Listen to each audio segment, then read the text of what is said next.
Tell me the god of craftsmen didn't build this. Oh yes, very impressive. I've, never seen anything like it.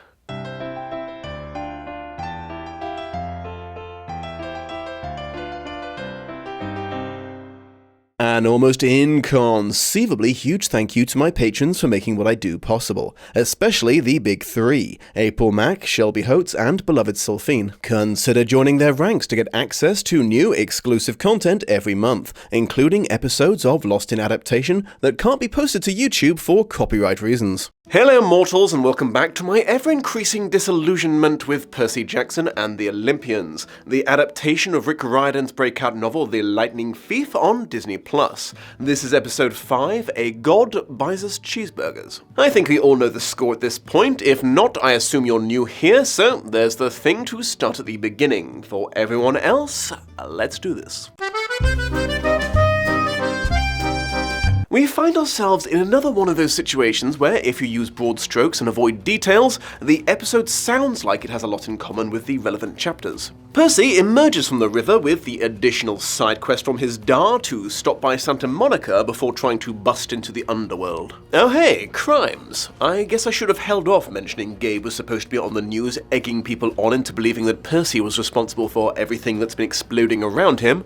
It was just waiting in the wings to make a fool out of me. A fool! The Fates also make a belated appearance, though it's Annabeth that sees them now instead of Percy. Ares rocks up on his motorbike to buy the gang the titular cheeseburgers, though it's amusing to note they never actually touch any of them. If you see some poor soul actually eat something on camera, pity them, because it means they probably had to consume 16 or 17 of them for all the different takes. The god of the mindless punching part of war promises to arrange transport for them if they grab his wayward shield from the amusement park where he abandoned it, and the gang resentfully agree. Their attempt to retrieve the shield results in them walking headfirst into a nasty complex trap set up by Hephaestus, the god of building cool shit, whose wife Aphrodite is bonking Ares behind his back. They barely escape alive, but successfully return the shield. Anticlimactically, the agreed-upon transport turns out to be a livestock truck heading in vaguely the right direction. Oh, and Annabeth finally calls Percy Seaweed Brain.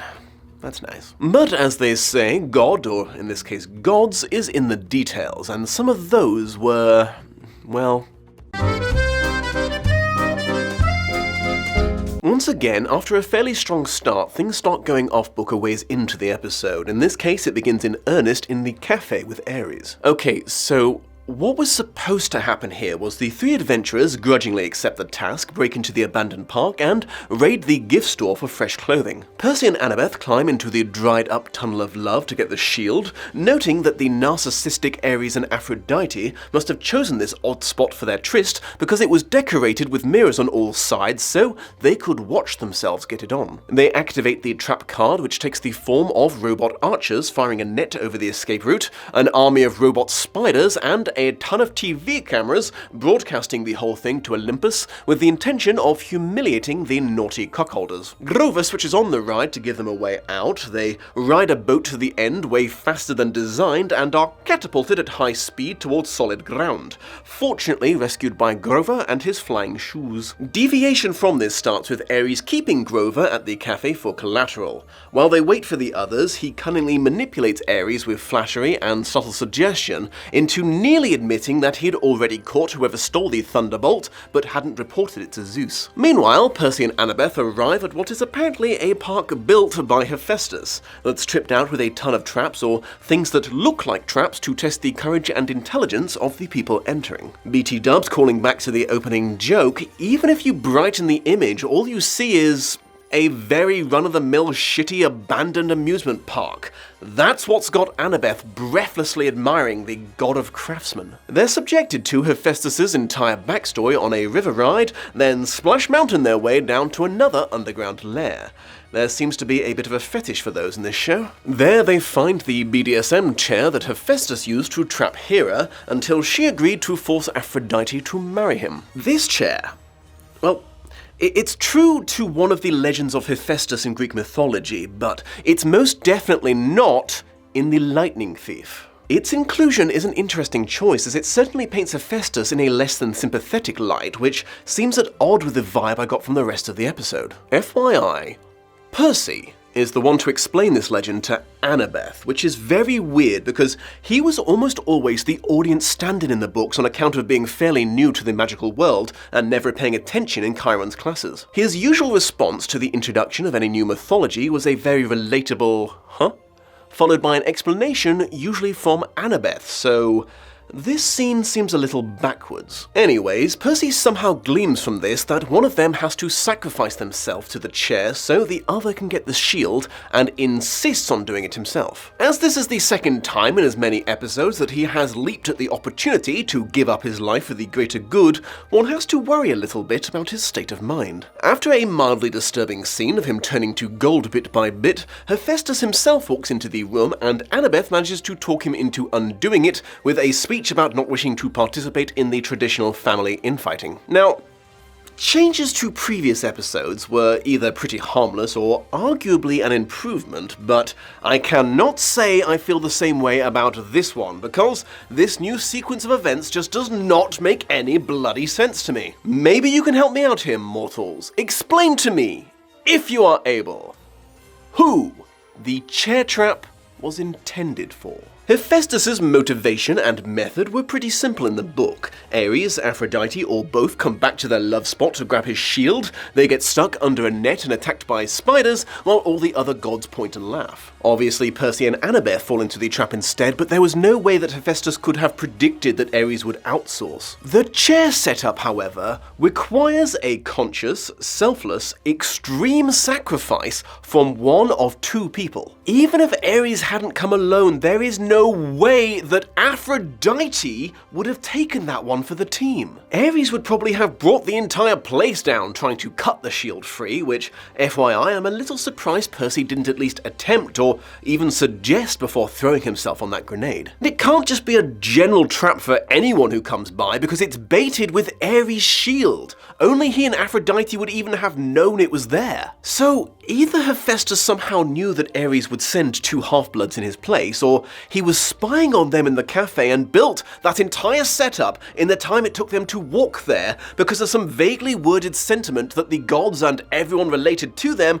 are just supposed to be dicks to each other. And not for nothing, but why the fuck did Hephaestus build an amusement park in the first place? Who the hell was it for? Why was it abandoned? And why the fuck is he living there instead of on Olympus or his forge in Mount Etna? It just seems like a ton of plot holes to me, added to a simple story that had no obvious plot holes before and really didn't need to be made so complicated. Oh, and call me crazy, but from an adaptation perspective, wouldn't it have made more sense to switch Grover and Annabeth's roles in this? Annabeth is supposed to be the cunning strategist and quick-witted talker, and Grover is the ride-or-die friend who refuses to get drawn into toxic family dynamics. This was a golden opportunity to establish these so far kind of underrepresented character traits, but instead they're off doing the other guy's thing. I don't hate the casting of Ares. Mr. Edge for sure looks like he could kick some ass, but as a fellow very cool person who wears sunglasses 24/7, I was disappointed they dropped him hiding that his eyes are made out of fire behind a pair. Ares' bike is supposed to be like comedically big. I believe the words elephant size was thrown around. Also, it's supposed to be upholstered in what could be Caucasian human skin.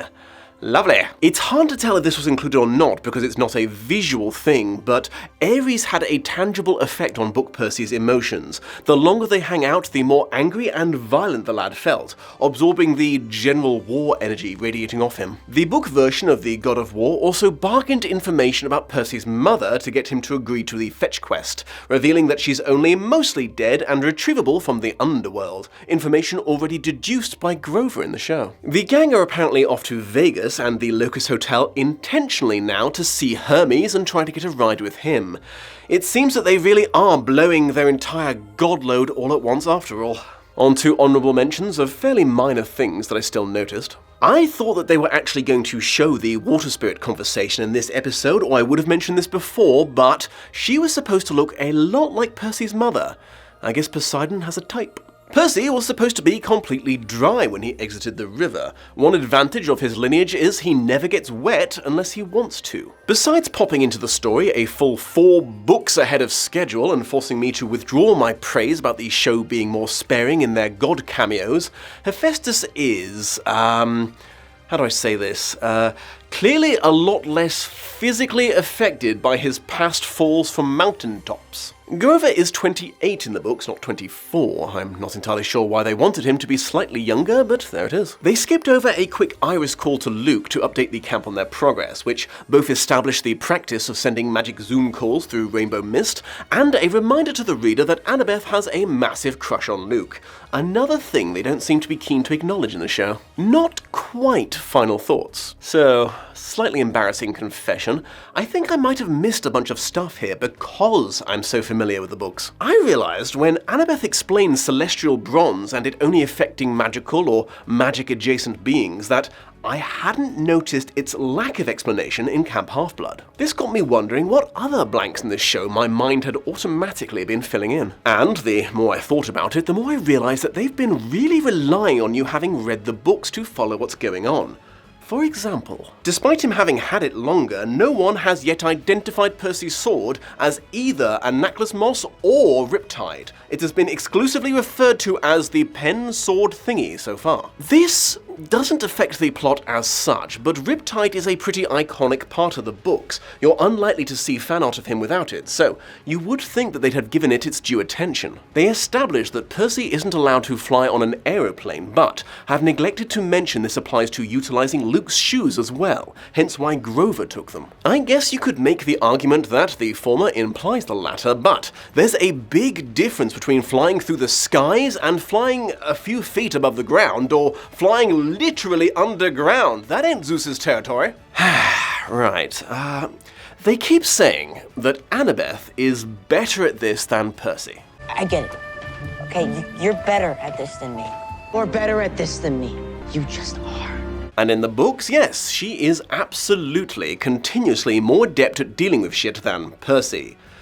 But I'm just not sure we can say the same thing about her show counterpart, because thus far we've mostly seen her watch Percy do stuff. He's racked up 2 algebra teacher kills, fucked up a Minotaur, won a 3 versus 1 Half-Blood fight, beheaded a Gorgon, and at least survived an encounter with the Chimera.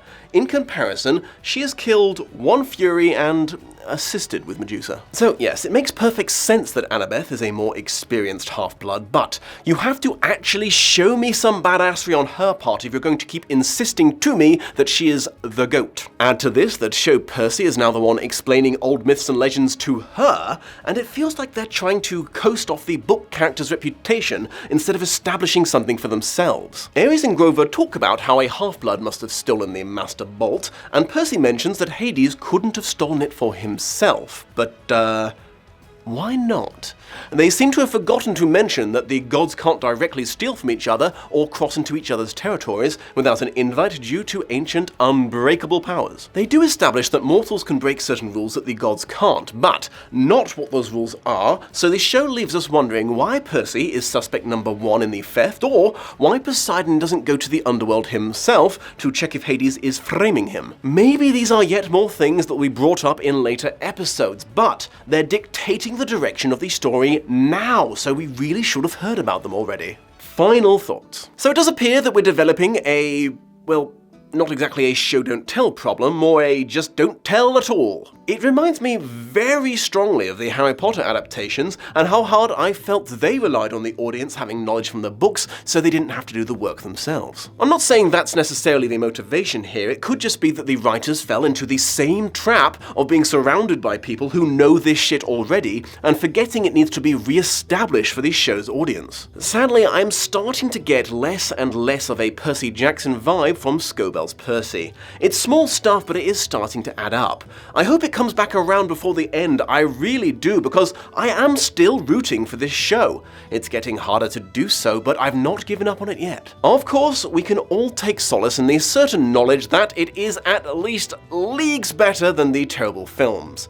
If you'd like to hear Dom's opinion on those utter failures of adaptation, you can watch it here, though fair warning, it is one of his very early videos, so it's a bit rough around the edges. And when the next episode in this series is out, you can follow this link to it right here. Until next time, Terrence out.